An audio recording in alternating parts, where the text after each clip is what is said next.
अस्सलाम वालेकुम जी यूट्यूब वाले भराओ क्या हाल चाल है। उम्मीद है सारे भरा ठीक हो सन। असाने भरावां ना शौक भी अच्छा जा रहा सी। मैं गुलाम मुस्तफा तुसी देखण लगे हो पुआंच पिजन चैनल जी। दोस्तों माशाल्लाह जी 140 कबूतरां दी लाट है।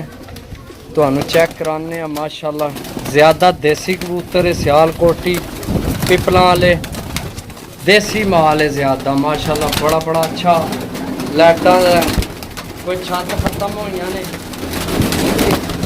एक घर ने भी काफ़ी कबूतर ने कोई फड़ ने बड़े अच्छे टाइमां बिल्कुल फ्रैश कबूतर।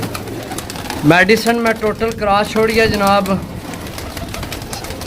चेक करो परमोज विच काफ़ी ने फुल परमोज नहीं नली वाले बिल्कुल जेड़े पिपलां वाले ओरिजिनल कबूतर हैं ना नली वाले इस तरह ने विच काफ़ी ने।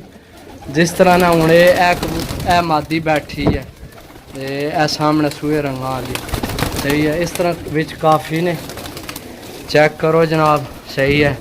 किसी भरा ना प्रोग्राम बने लैन ते माशाल्लाह बड़ी आउट क्लास चीज़ है।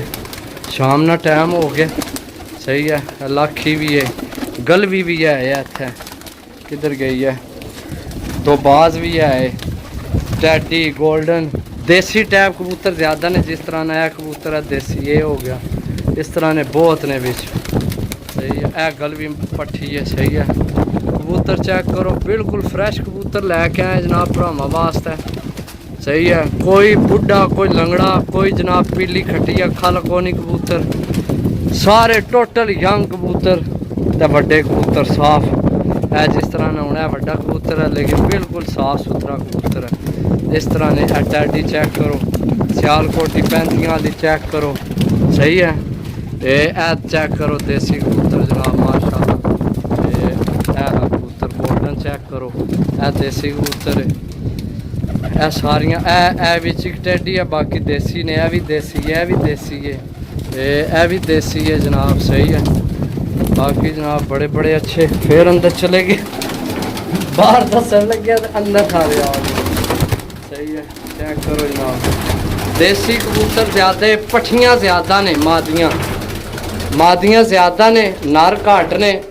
मादियाँ जनाब तुहानू पता मिलनियां ही नहीं। सियालकोटी पट्ठियाँ विच बहुत ने।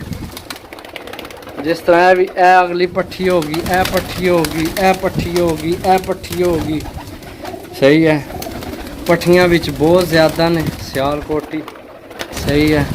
बाकी चेक कर लो जी टोटल देसी माल है। फाल्ट वाला कोई कबूतर होवे साडा सही है। कोई जनाब नासा फुंडियां वाला होवे बिल्कुल फ्रैश पीस ने। चेक करो जी एन मादियाँ ए चेक करो देसी कबूतर पिपलां वाला जनाब सही है। ए कबूतर चेक करो खट्टे रंग वाला ए नाल मादी चेक करो ए देसी कबूतर चेक करो अगला ए चेक करो सही है। तो ये तकरीबन 140 कबूतर है 140।